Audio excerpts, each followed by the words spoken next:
Вітаю!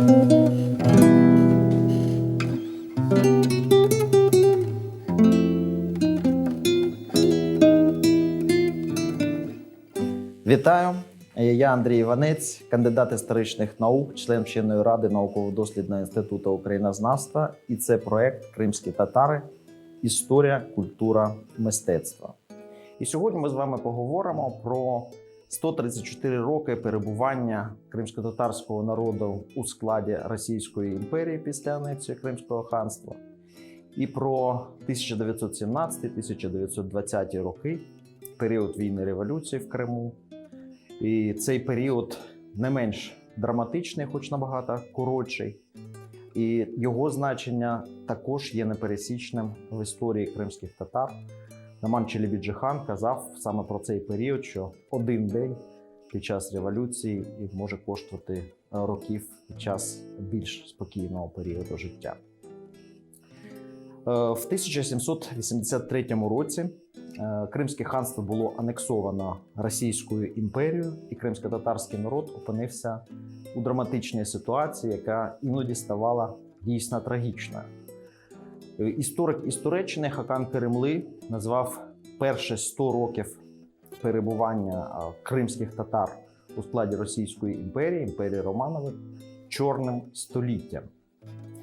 І для цього, на жаль, є всі підстави. У своєму маніфесті про приєднання Криму у квітні 1783 року Катерина II обіцяла за себе і за своїх нащадків, що буде свято і непорушно дотримуватися прав, захищати права кримських татар, так і як своїх природних подданих, захищати їх права на віру, поважати їх майно і їх, власне, як людей. Але обіцянки залишилися на папері, а реальність була набагато складнішою. І оця двоїстість російської політики, вона була вже помітна, власне, одразу після анексії Кримського ханства. Шагін Гірай, який погодився із приєднанням Криму до володінь Романових, був обманутий. Всі обіцянки російської влади надати йому трон у Персії і грошове утримання, вони, власне, були дотримані лише в плані грошового утримання. Він був виселений з території колишнього Кримського ханства, переведений спочатку в Воронеж, потім в Калугу і далі відбув в Османську імперію, де спробував, перебуваючи вже на острові Родос, перебратися під крило французьких дипломатів, але був затриманий і страчений за наказом султана. Так безславно закінчилося життя кримського хана-реформатора, який не зумів захистити свою державу. В самому ж Криму йшли надзвичайно складні процеси. Імперська влада намагалася використовувати свої методи підкорення таких нових країн, спираючись на лояльні знать і духовенство. В 1783 році було утворено Кримський уряд, до складу якого входили беї, мурзи, представники вищого духовенства, колишні працівники ханської адміністрації. Але насправді цей уряд фактично нічого не вирішував, оскільки реальні рычаги влади перебували в руках російської військової адміністрації. В 1784 році мурзам, беям були надані привілеї російського дворянства, і одночасно замість старої адміністративно-територіальної ханської ще системи каймаканств Крим було включено до складу Таврійської області. Почалася реалізація грецького проєкту в Криму. Грецький проєкт Російської імперії передбачав підкорення земель Османської імперії, де раніше була Візантійська імперія, завоювання Константинополя і відновлення, власне, Візантії. І Крим з погляду російської влади, власне, був територією на шляху до цієї мети. Тому в Криму з'явилися в 1784 році нові назви. Такі міста, як Ак-Мечеть, було перейменовано на Сімферополь, Ескикерим став Лівкополем,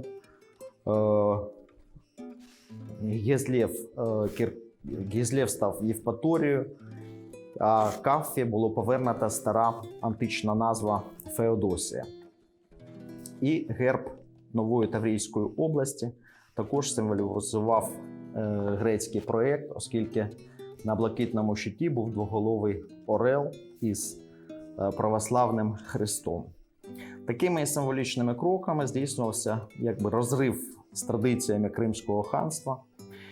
І одночасно Російська імперія утворила Таврійське обласне правління в 1784 році на чолі вже з російським генералом Каховським.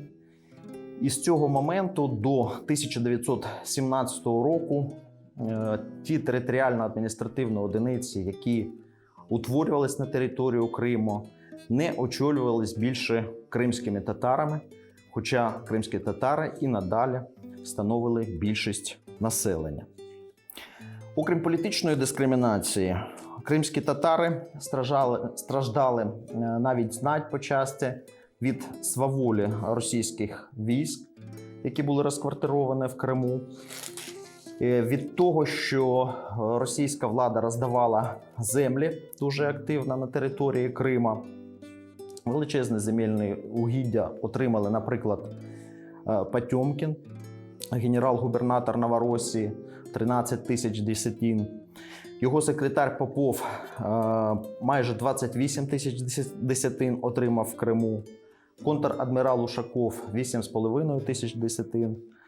І цей список можна продовжувати. На пільгових умовах отримували ділянки в Криму іноземні колоністи, переселенці з внутрішніх губерній Російської імперії. А часто дуже наділення землею нових поселенців в Криму відбувалося за рахунок якраз кримсько-татарських власників землі або користувачів землі. Колонізаційна політика Романових вона переслідувала як економічні, так і політичні цілі. Царська влада прагнула з часом перетворити Тавриду як на джерело доходів, а одночасно надаючи землі російським поміщикам, колоністам, переселенцям, вона міцно прив'язувала Крим до імперії. Кримсько-татарські селяни часто не знали російської мови, зрозуміло, не мали документів, потрібних за російським законодавством, і це дозволяло забирати в них землю новій імперській адміністрації. Цей процес обезземелення кримсько-татарського селянства набув дуже великих масштабів, іноді для цього використовувались навіть війська. Так, наприклад, в 1799 році в Байдарській долині 12 найбільших сіл були оточені солдатами, жандармами, і селян просто звідти вигнали, оскільки за новими російськими документами ці землі належали поміщику Мордвінову.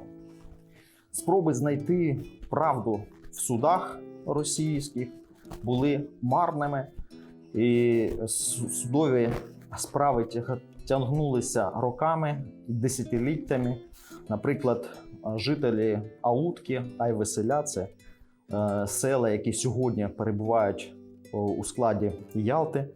Вони почали судитися за свої землі з поміщиком Мордвіновим в 1794 році, і судовий процес тягнувся до 1920 року.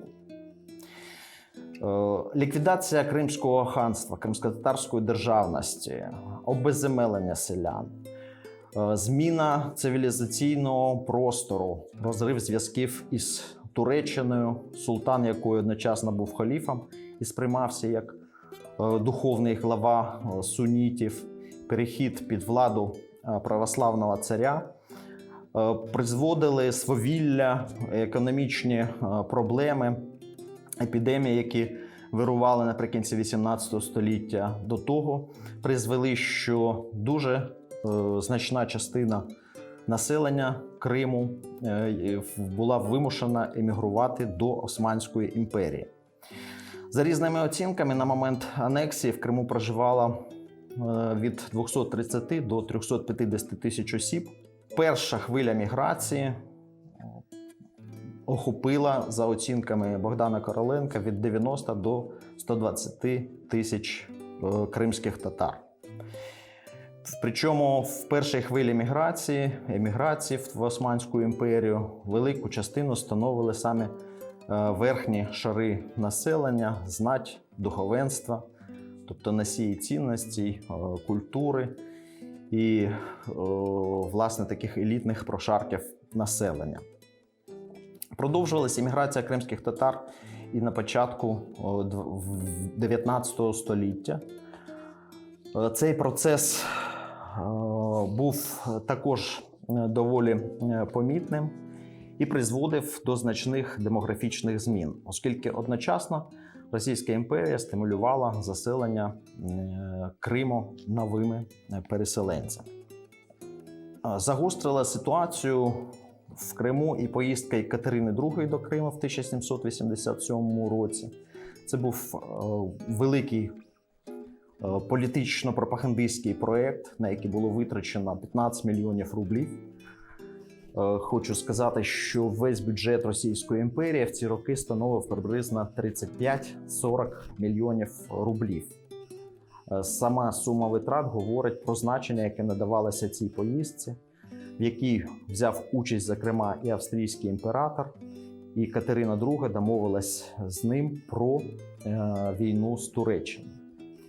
Туреччина зреагувала на вояж Катерини в Крим, і відбулася чергова російсько-турецька війна 1787-1791 років. Однією з цілей для Туреччини було відновлення Кримського ханства, але Османська імперія програла і тому була змушена визнати приєднання Криму до Російської імперії. Петербург офіційний давав обіцянки поважати права мусульман і в 1794 році заявив про створення в Криму муфтіята. Насправді, ця інституція запрацювала лише після 1831 року, коли було ухвалено відповідне положення про таврійське магометанське духовенство. І до складу таврійського магометанського духовного правління входив муфтій, як глава мусульман, каді-аскер і 4 повітові кадії. Вони керували духовним життям і вирішували деякі громадянські справи, наприклад, питання шлюбів, отримання спадку і так далі. Причому цікаво, що Таврійське магометанське духовне правління, воно, по-перше, розповсюджувало свою діяльність не тільки на Крим, а також і на мусульман 6 губерній у західних володіннях Російської імперії на території України, Литви, Польщі і Білорусі. І на відміну від Оренбурзького магометанського духовного зібрання, де муфтій просто призначався, муфтій Таврійський частково обирався демократично, оскільки спочатку збиралося зібрання в Сімферополі із представників вищого духовенства, із представників приходського духовенства, від віруючих, дворянства, мурзатства збиралося, і вони висували 3 кандидатури, одну з яких, власне, і затверджував Петербург як муфтія мусульман Криму. Всередині 19 століття Крим значною мірою вже змінив своє обличчя під впливом колонізації і тих деструктивних процесів, які відбувалися всередині кримсько-татарського суспільства. По-перше, зменшилася кількість кримських татар відносно іншого населення в Криму. По-друге, відбувалася розбудова нових міст, дороги будувалися до Ялти. Крим входив з 1802 року до Таврійської губернії. Був її, власне, центром Сімферополь. І також до цієї губернії входили прилеглі причорноморські степи і частина Кубані. З часом територія губернії, територіальні межі змінювалися, але її центром і надалі залишався Сімферополь фактично до періоду війн і революції в Криму. Надзвичайно негативно вплинула на долю кримськотатарського народу Кримська війна.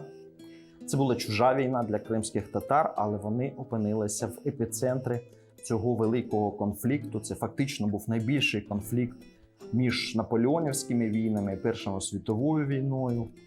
Російська імперія хотіла в черговий раз розділити володіння Османської імперії, але запропонували взяти участь в тому Великобританія, але прорахувалася.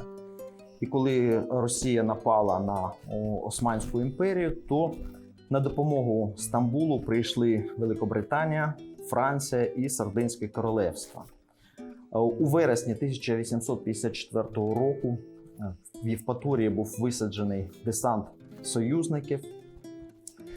Союзні війська далі пішли на Севастополь. А ось в Євпаторії опинився нащадок правлячого ханського роду Месуд Гірай, який там з'явився за підтримки французів. Його підтримала частина кримських татар.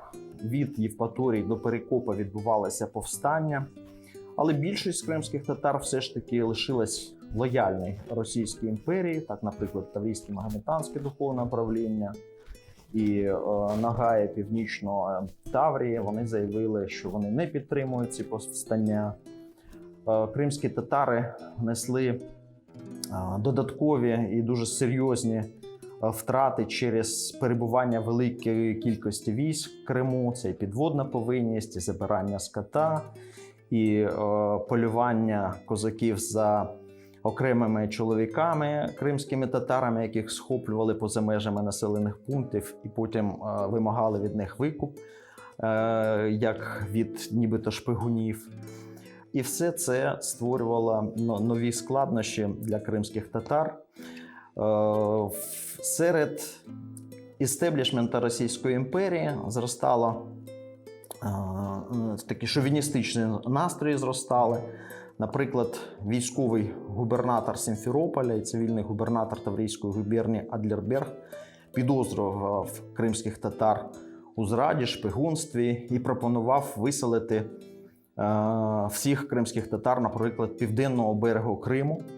Ця ідея не була підтримана. Командувач військами Меншиков навіть віддавав розпорядження припинити антитатарські такі виступи.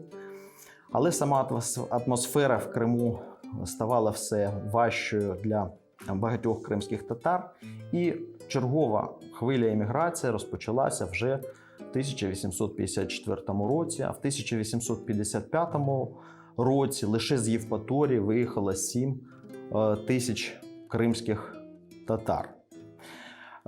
Були люди з інших регіонів Криму, які збирали свої пожитки і направлялися за межі Криму.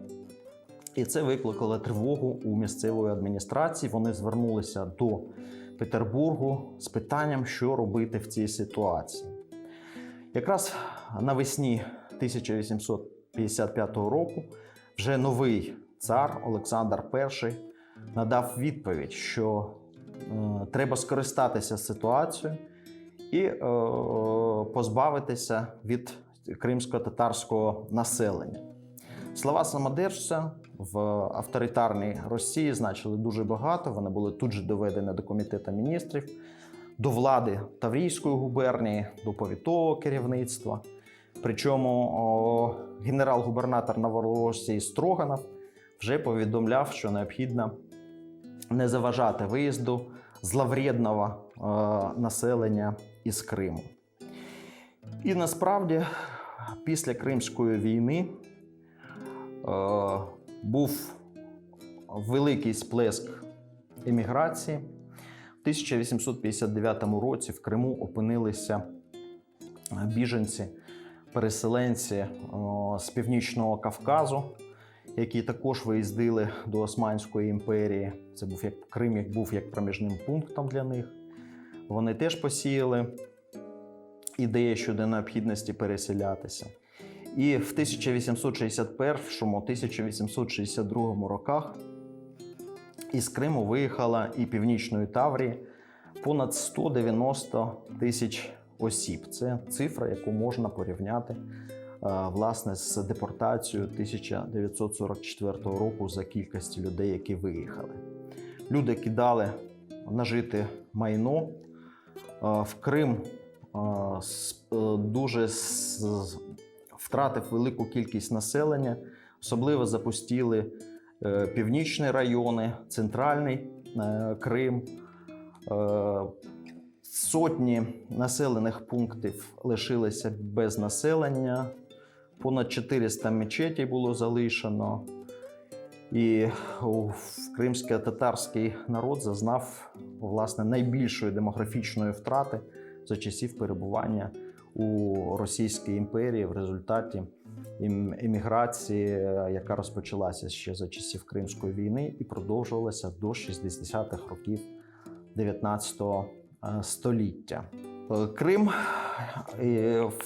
далі опинився в новій ситуації, оскільки до Кримської війни кримські татари складали понад 70% населення кримчан, а після того, як чергова і найбільша імміграційна хвиля накрила Крим, вони складали вже 50% населення в 1865 році. Тобто обличчя Криму поступово змінювалось. Російська імперія стимулювала переселення нових поселенців в Крим, німців, естонців, росіян, українців і інших переселенців. А корінному населенню доводилося в цій ситуації переживати, власне, таку затяжну соціально-етнічну кризу, етносоціальну кризу. Кримська війна призвела до реформ в Російській імперії. Було відмінено кріпацтво, скасовано, власне, кріпосне право, запровадження самоврядування земське, міське самоврядування, відбувалася військова реформа. Для кримських татар ці реформи мали неоднозначний характер. Особливо складний момент був із запровадженням в 1874 році загального військового обов'язку. Основним проблемним моментом була загроза недотримання мусульманських звичаїв у російській армії. І в 70-х роках ми знову бачимо відплив населення із Криму. Хоча вже не такі масштабні, як це було, наприклад, в 60-ті роки. Перше чорне століття для кримських татар завершилося в 1883 році. Негативні процеси, які розпочалися одразу після приєднання до Російської імперії, після анексії Кримського ханства, вони і далі продовжували діяти, але вже були не такими масштабними. Наприклад, влада Російської імперії обмежила наприкінці 19 століття релігійну автономію.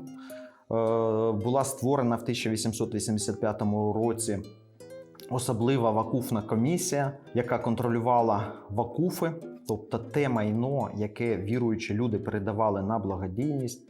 Воно використовувалося на утримування навчальних закладів, мечеті, такіє, інші благодійні справи. І це було дуже значне майно на момент приєднання Кримського ханства. До 300 тисяч десятин лише землі було таким майном. І тепер воно бралося під більший контроль держави, і очолювати цю комісію міг не мусульмани. Також в 1883 році був обраний муфтій за старою традицією, яка існувала і за положенням 1832 року. Але він не був затверджений Петербургом офіційним І з того моменту до 1917 року, власне, духовним життям в Криму віддав виконувач обов'язків муфтія. І такий статус явно зменшував вагу цієї посади. До того ж, в 1891 році взагалі скасували вибори муфтія, і тепер на цю посаду за російським законодавством призначався фактично представник духовенства, який обирався міністром внутрішніх справ, а призначався вже безпосередньо імператором. Відбувалися переслідування деяких громадських діячів з боку влади Російської імперії. Але поруч і йшли негативні процеси, знову ж таки, обезземелення селянства, на превеликий жаль, і ці процеси набирали обертів значних. Десь, якщо в 1885 році 45% кримськотатарських селян були безземельними, то вже на початку ХХ століття, на 17 рік, їх кількість збільшилася аж до 60%. А більшість кримських татар проживала в Криму саме на селі, тому це було дуже відчутно для всього кримськотатарського народу, цей процес обезземелення. Йшло розбазарювання і вакуфного майна, кількість земель, які були в руках кримськотатарських селян, зменшилася в кілька разів. І такий самий процес був і з землями, які перебували, і з майном, як вакуфи використовувалися. Але все-таки ми бачимо з 1883 року і інші процеси. Той затяжна етносоціальна криза, в якій перебував кримськотатарський народ, вона починає поступово долатися. І цей момент можна пов'язати символічно із виданням газети «Терджеман» у квітні 1883 року Ісмаїлом Гаспринським. Цю дату можна умовно вважати початком кримськотатарського відродження або, кажучи більш науково, початком модернізації кримськотатарського народу.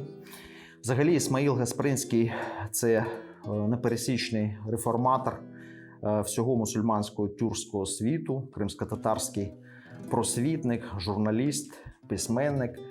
Він народився в селі Авджикой в 1851 році в родині військовослужбовця, яка отримала дворянство. Сам він навчався і вдома, і в Сімферопольській гімназії, пізніше у Воронежі, в Москві. Далі виїхав в Париж, де з 1871 по 1874 роки слухав лекції в Сорбоні, був особистим секретарем Тургенєва, а далі направився у мандри Османською імперією, Близьким Сходом, Африкою, де знову ж таки набирався і життєвого досвіду, і нових знань. І от в ході цих мандрів він прийшов до переконання, що необхідно подолати відсталість тогочасного мусульманського світу від Європи шляхом поєднання науки, технологій, педагогічних досягнень західного світу із тюрко-мусульманським спадком, із власне ісламською духовною культурою. Намагаючись реалізувати ці ідеї, він повертається в Крим. Тут, власне, в Бахчисараї. В Бахчисараї він стає класним міської думи, а пізніше, навіть з 1879 по 1885 роки, був міським головою, і можна сміливо сказати, успішним міським головою, адже бюджет міста збільшився втричі за його правління. Він розширив представництво нехристиян в Бахчисарайській міській думі, займався благоустроєм міста, але його манили ще більші перспективи, і в 1882 році він засновує типографію, а в 1883 році, нарешті, влада Російської імперії дозволила йому видавати газету. Цього він добивався кілька років. Так на світ з'явився переводчик Терджеман, газета, яка популяризувала нові знання, закликала до оновлення тюрко-мусульманського світу, пропагувала нові педагогічні підходи. Це була єдина газета для російських тюрків і мусульман протягом 20 років. Головним рупором її читали і на Уралі, і на Кавказі, і в Центральній Азії, а статті передруковували від Північної Африки до Китаю. Тобто значення цієї газети переоцінити важко. Одночасно Ісмаїл Гаспринський був не просто популяризатором нового методу навчання. Він був і педагогом, створював нові навчальні заклади. Наприклад, в 1884 році в Бахчисараї він відкрив новометодну школу для хлопчиків, дещо пізніше для дівчат. В чому, власне, полягав новий метод викладання? Однією з проблем мусульманського суспільства і мусульманських народів Російської імперії було те, що викладання в навчальних закладах велося за застарілими програмами. І багато уваги приділялося вивченню арабської мови, богословським дисциплінам, а нові знання, які були затребувані в 19 столітті, вони не давалися або додавалися не в тому обсязі, який робив би випускників таких шкіл конкурентоздатними. І Ісмаїл Гаспринський запропонував, зокрема, новий метод навчання арабській мові. Це був звуковий метод, який дозволив скоротити навчання її з 7 років до 2-3. А той час, що звільнився, тепер використовувався для викладання загальноосвітніх дисциплін, для викладання російської, татарської та інших мов, що, безумовно, підвищувало рівень освіченості випускників таких навчальних закладів. Такий метод називався Усул аль-Джадід, і, відповідно, прихильники цього методу називались джадідами. Загалом із руху за оновлення освіти джадідізм переріс взагалі у рух за оновлення цього тюрко-мусульманського суспільства. І Ісмаїл Гаспринський був одним з головних проповідувачів нового методу і одним з лідерів цього руху джадідів. На початку ХХ століття кримськотатарський національний рух виходить на новий рівень. Від культурницького рівня він переходить у політичну площину. Ще окрім Ісмаїла Гаспринського дуже варто згадати новий тип такого революційного діяча із кола кримських татар, яким був Асан Нурі, уродженець села Ай-Василь, сучасна Ялта, був вивезений в дитинстві в Османську імперію, там отримав освіту, служив на державній службі, потрапив до кола реформатора-конституціоналіста Мідхата Паши і пізніше повернувся в Крим після того, як Мідхат Паша, власне, був позбавлений влади. І тут, в Криму, він розпочав діяльність, спрямовану на підвищення культурного рівня на кримсько-татарського народу, на боротьбу за його політичні права. Царська влада одразу зреагувала, він був позбавлений права викладати у школах, навіть був на певний час позбавлений свободи, але він далі продовжував свою діяльність, мав широкі контакти як в кримсько-татарському суспільстві, так і з представниками інших народів.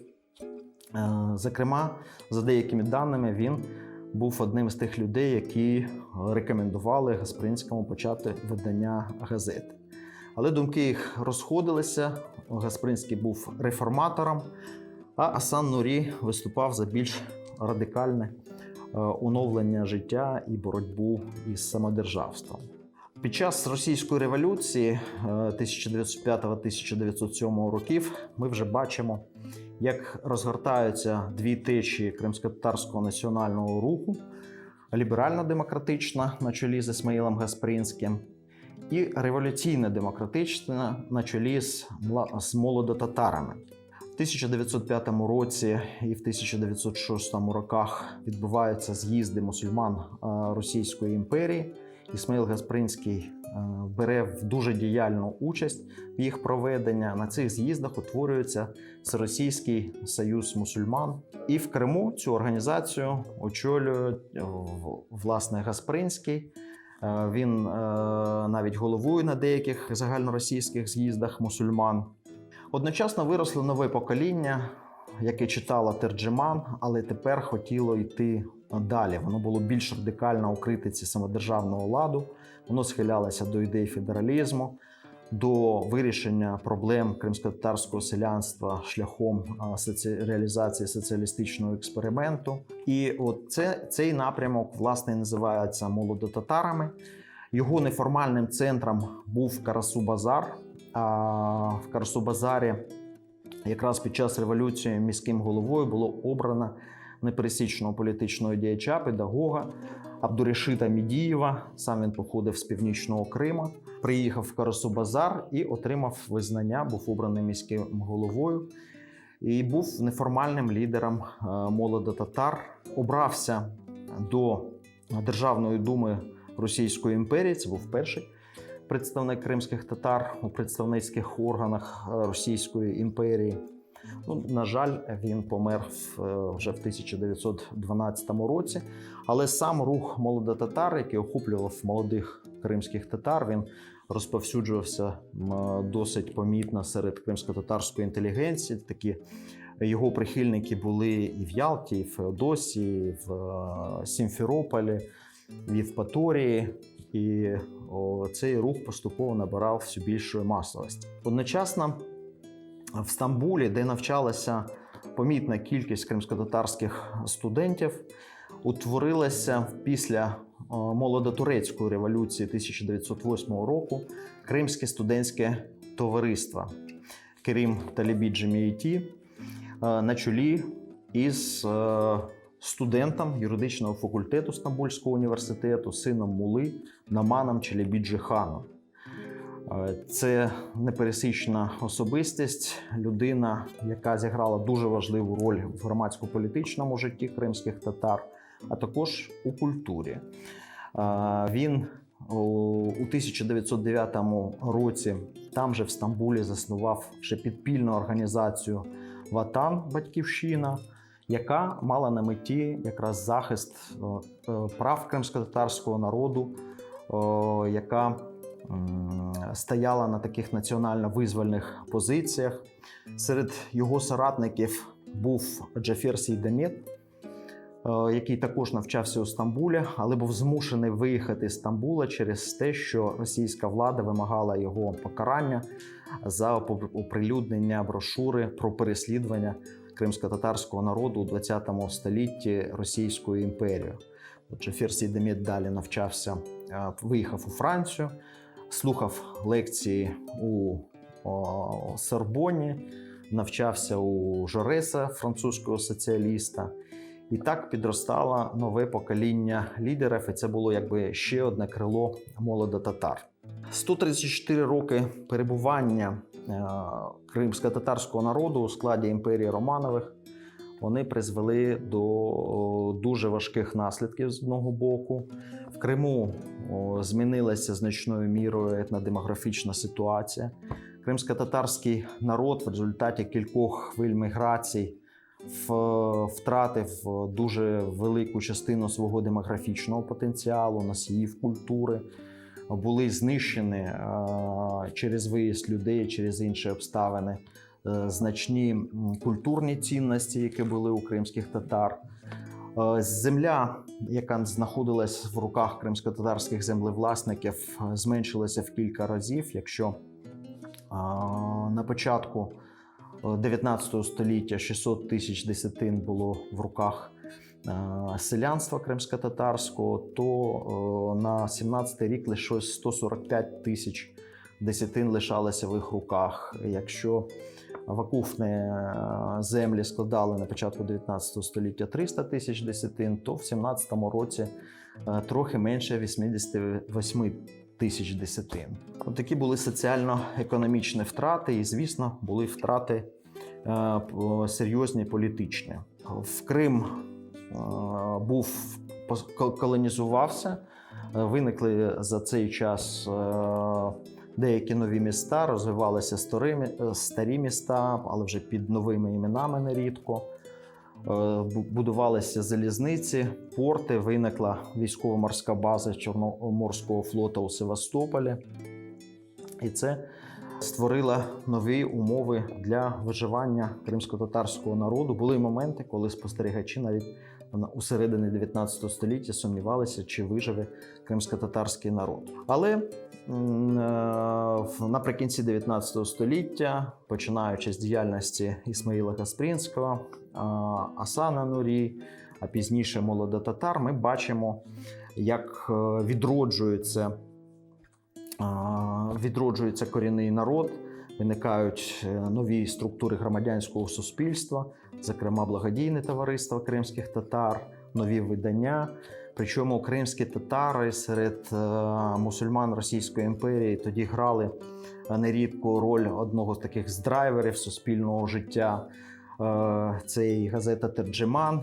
Перший жіночий журнал взагалі у мусульманському світі – це був журнал «Аліми Нісван», «Жіночий світ», який видавався в Бахчисараї за редакцією доньки Гаспринського, Шефіки Гаспринської. Самого Гаспринського чимало представників інших народів, не кримських татар, наприклад, казанських татар, азербайджанців, називали просто батьком тюркської нації, оскільки відчували його і шанували його вплив на підйом культурного життя, освітнього рівня мусульман-тюрків і на оновлення взагалі таких суспільних ідеалів російського мусульманства.